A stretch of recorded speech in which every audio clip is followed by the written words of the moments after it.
ஆண்டவரும் உலக இரட்சகருமாகிய இயேசு கிறிஸ்துவின் நாமத்தினாலே தேவ வார்த்தையை கேட்க வந்திருக்கிற உங்கள் ஒவ்வொருவருக்கும் ஸ்தோத்திரங்களை நான் தெரிவித்துக் கொள்கிறேன். வேத புத்தகத்திலே மத்தேயு சுவிசேஷம் 25ஆம் அதிகாரத்திலே 21ஆம் வசனத்தை இன்றைய நாளிலே நாம் பார்க்க இருக்கிறோம். அவனுடைய எஜமான் அவனை நோக்கி, நல்லது, உத்தமமும் உண்மையுமுள்ள ஊழியக்காரனே, கொஞ்சத்திலே உண்மையாயிருந்தாய், அநேகத்தின் மேல் உன்னை அதிகாரியாக வைப்பேன், உன் எஜமானுடைய சந்தோஷத்திற்குள் பிரவேசி என்றான். கொஞ்சத்திலே உண்மையாயிருந்தாய், அநேகத்தின் மேல் உன்னை அதிகாரியாக வைப்பேன் என்று சொல்லி இன்றைய நாளில் என் வேதம் இன்றைக்கும் உங்களை பார்த்து கூறுகிறது. கொஞ்சத்திலே உண்மையாய் இருங்கள், அநேகத்தின் மேல் அதிகாரியாக என் தேவன் இன்றைய நாளிலிருந்து உங்களை உயர்த்த அவர் வல்லமை உள்ளவராய் இருக்கிறார். ஒரு உயர்வுக்காக நீங்கள் காத்து கொண்டு இருக்கிறீர்களா? எனக்கு ஒரு உயர்வு கிடைக்காதா? எனக்கு ஒரு ப்ரமோஷன் இருக்காதா? என்னுடைய வாழ்க்கையிலே, என்னுடைய சம்பாத்தியத்திலே இன்னும் ஏன் எனக்கு ஒரு குழந்தை பாக்கியம் இருந்தால் நன்றாய் இருக்குமே என்று சொல்லி அதற்காக நீங்கள் எதிர்பார்த்து அதற்காக பல மாதங்களாக பல வருடங்களாக கூட காத்து கொண்டு இருக்கிறீர்களா? வேலை ஸ்தலத்திலே ஆகட்டும் அல்லது குடும்ப காரியங்களிலே ஆகட்டும், குடும்பத்தில் இருக்கிற சூழ்நிலைகளிலிருந்து ஒரு மாற்றம் உண்டாகாதபடி மிகுந்த சந்தோஷமற்ற ஒரு சூழ்நிலையிலே இருக்கிறேன் என்று சொல்லி நினைக்கிறீர்கள் அல்லவா? என் தேவன் இன்றைய நாளிலே உங்களை பார்த்து அவர் கூறுகிறார், உன்னை நான் அதிகாரியாக வைப்பேன் என்று சொல்லி. கொஞ்சத்திலே உண்மையாய் இருக்கும்போது அநேகத்தின் மேலே உயர்வை கட்டளையிடுவேன் என்று சொல்லி கூறுகிறார். ஏன் என்னுடைய வாழ்க்கையில் இவ்வளவு தாமதமாய் இருக்கிறது? வெகு நாட்களாய் நான் எதிர்பார்த்து கொண்டிருக்கிறேனே, இதிலிருந்து ஒரு விடிவு காலம் எனக்கு வராதா என்று சொல்லிதான் நினைத்து கொண்டிருக்கிறீர்கள். ஏன் இப்படிப்பட்ட ஒரு சூழ்நிலையிலேயே நான் இருந்து கொண்டிருக்கிறேன்? தாழ்வு ஒரு நிலையிலே இருக்கிறேன், வெறுமையில் காணப்படுகிறேன் என்று சொல்லி எனக்கென்று ஒரு உயர்வு இல்லையே என்று சொல்லி நினைக்கிறீர்கள் அல்லவா? இன்றைய நாளிலே என் இயேசு கிறிஸ்து உங்களுக்கு அவர் உயர்வை கொடுக்க வல்லமை உள்ளவராய் இருக்கிறார். உங்களுக்கு ஒரு பெரிய அற்புதத்தை செய்ய அவர் வல்லமை உள்ளவராய் இருக்கிறார். ஆம், எஜமானுடைய சந்தோஷத்திற்குள்ளாக பிரவேசி என்று சொல்லி கூறுகிறார். சந்தோஷமற்ற ஒரு சூழ்நிலையிலே, சமாதானமற்ற நிலையிலே தானே இருக்கிறீர்கள். ஆனால் இன்றைய நாளிலே உங்களுக்கு சந்தோஷத்தை நீங்கள் பெற்றுக்கொள்ளலாம் அல்லது உங்களுக்கு சந்தோஷத்தை நீங்கள் அனுபவிக்கலாம். அதற்கு ஒரு வழி இருக்கு, அதற்கு ஒரு வாசலை என் தேவன் திறக்க அவர் வல்லமை உள்ளவராய் இருக்கிறார். அதற்கு செய்ய வேண்டிய காரியம் என்ன? கொஞ்சத்திலே உண்மையாய் இருந்தால் போதும்.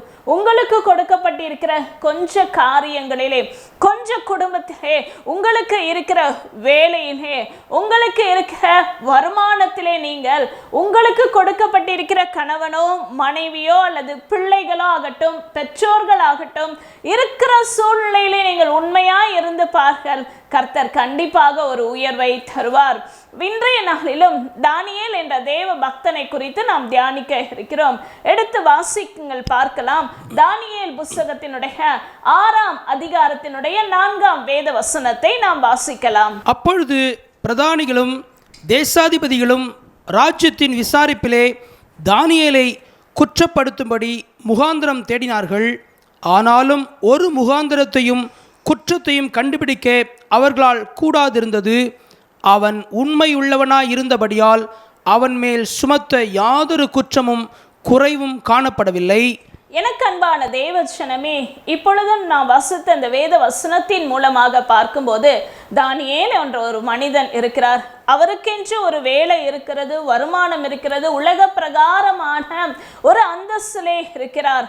அந்த இடத்திலே, வேலை செய்கிற இடத்திலே பார்க்கும்போது அவரை சுற்றி இருக்கிற மனிதர்கள் அவர் மேல் யாதொரு குற்றத்தையாவது செலுத்தலாம், யாதொரு குற்றமாவது கண்டுபிடிக்கலாம் என்று சொல்லி பார்க்கும்போது எந்த ஒரு குற்றமும் கண்டுபிடிக்க முடியவில்லையாம்.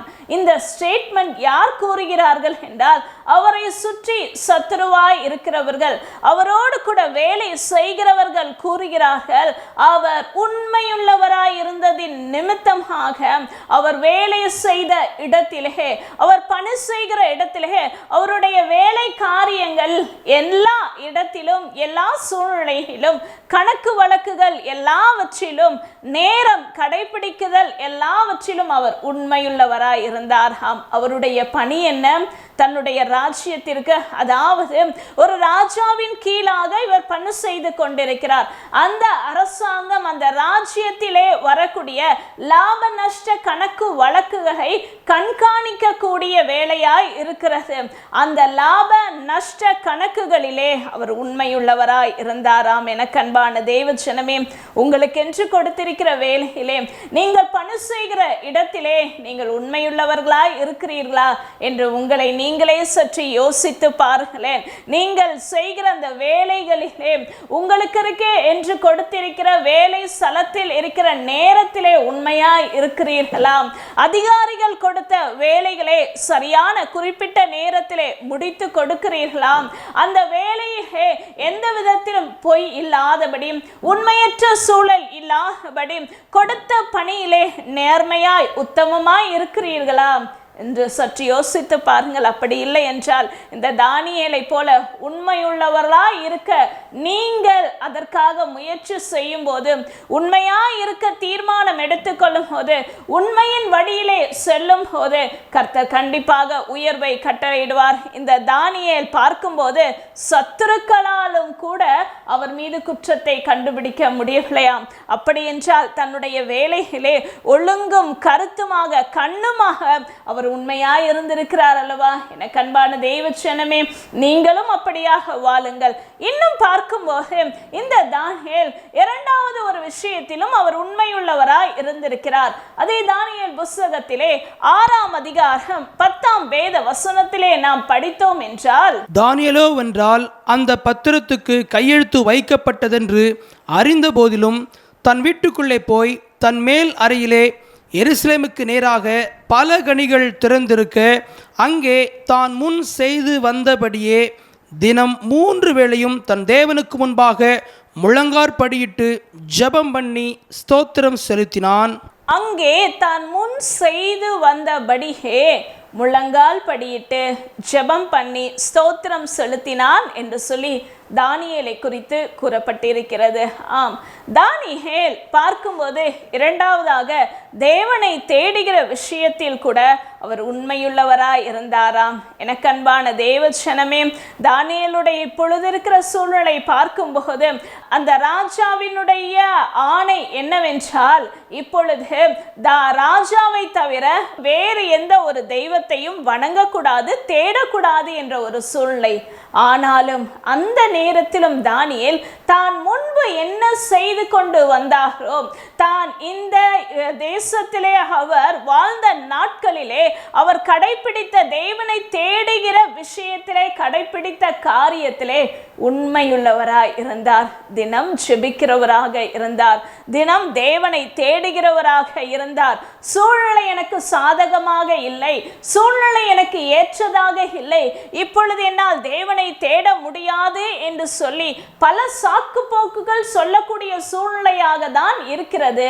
ஆனாலும் தானியேல் அப்படி இல்லாதபடி, என்னை இதுவரைக்கும் நடத்தி கொண்டு வந்த தேவன் இனியும் நடத்துவார் என்ற ஒரு நம்பிக்கையோடு தினம் இதுவரைக்கும் ஜெபித்தது போல, தினம் இதுவரைக்கும் தேவனை தேடினது போல, தினம் இதுவரைக்கும் தேவனோடு பேசினது போல அப்படியே தானியேல் செய்து கொண்டு வந்தாராம். எனக்கு அன்பான தேவ ஜனமே, தேவனை தேடுகிற விஷயத்தில் நீங்கள் எப்படி இருக்கிறீர்கள்?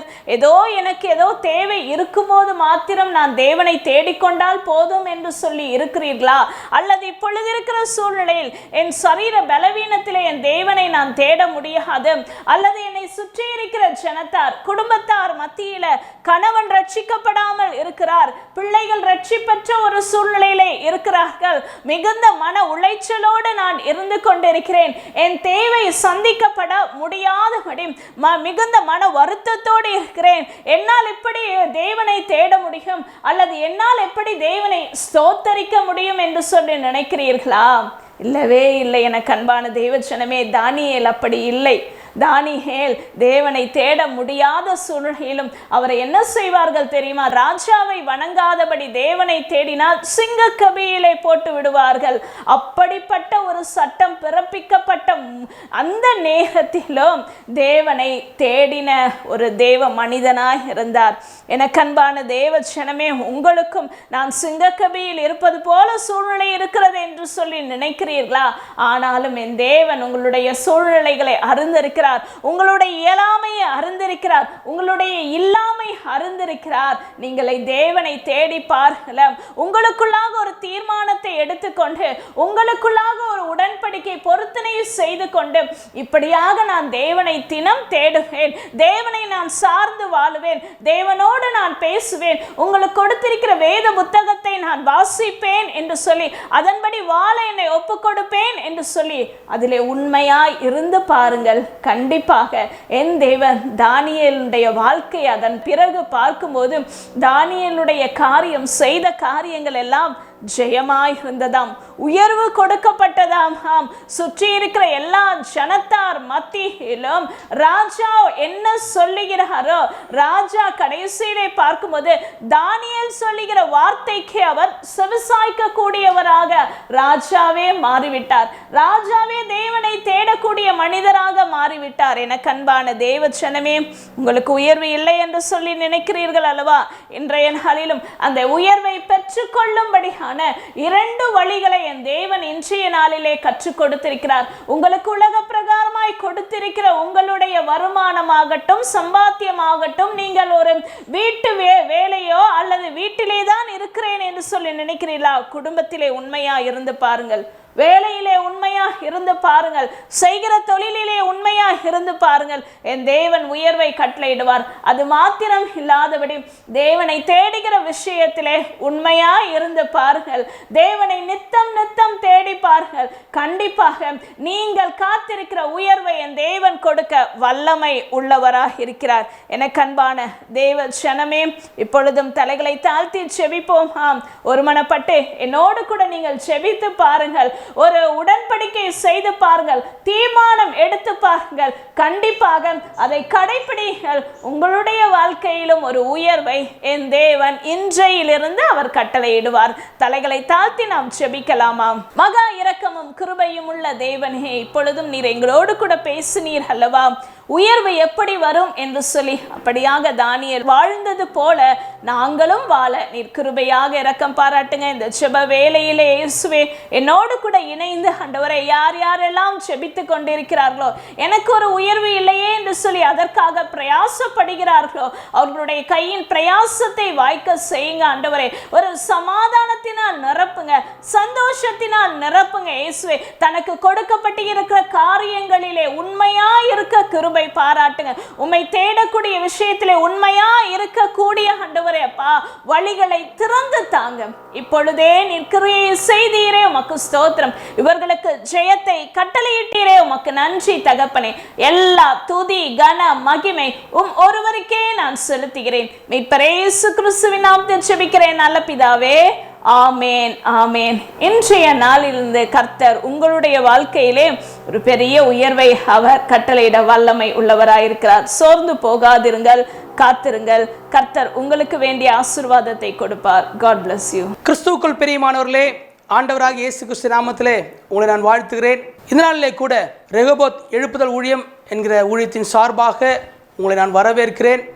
ஒவ்வொரு நாளும் நாங்கள் தேசத்திற்காக நாங்கள் ஜெபித்து வருகிறோம். ஒருவேளை கீழ்காணும் எண்ணுக்கு நீங்கள் தொடர்பு கொள்ளுங்கள். ஒருவேளை உங்களுடைய ஜெப விண்ணப்பங்கள் இருக்குமேனால் இந்த எண்ணுக்கு நீங்கள் தொடர்பு கொள்ளுங்கள். நாங்கள் உங்களுக்காக ஜெபிக்க இருக்கிறோம். அது மாத்திரமல்ல, ஒவ்வொரு நாளிலும் மதியம் 2 மணி முதல் 3:20 மணி வரை ஜூம் ஆப்பின் மூலமாக நாங்கள் தேசத்திற்காக ஜெபித்து வருகிறோம். ஒருவேளை நீங்கள் ஜெபிக்க வேண்டும் என்று சொல்லி நீங்கள் விரும்பினார்களால் கீழ்காலம் எண்ணுக்கு நீங்கள் தொடர்பு கொள்ளுங்கள். உங்களுக்கு நாங்கள் அந்த லிங்கை நாங்கள் அனுப்பி வைப்போம். நீங்கள் தொடர்ந்து ஜெபியுங்கள், தேசத்திற்காகவும் ஜெபியுங்கள். கர்த்தர் நிச்சயமாக உங்களை உயர்த்துவார், ஆசீர்வதிப்பார். இன்றைக்கு கேட்ட வார்த்தையின்படி உண்மையுள்ள மனுஷனாய் நீங்கள் வாழும்போது ஒரு பரிபூர்ண ஆசீர்வாதத்தை பெற்றுக்கொள்வீர்கள். God bless you.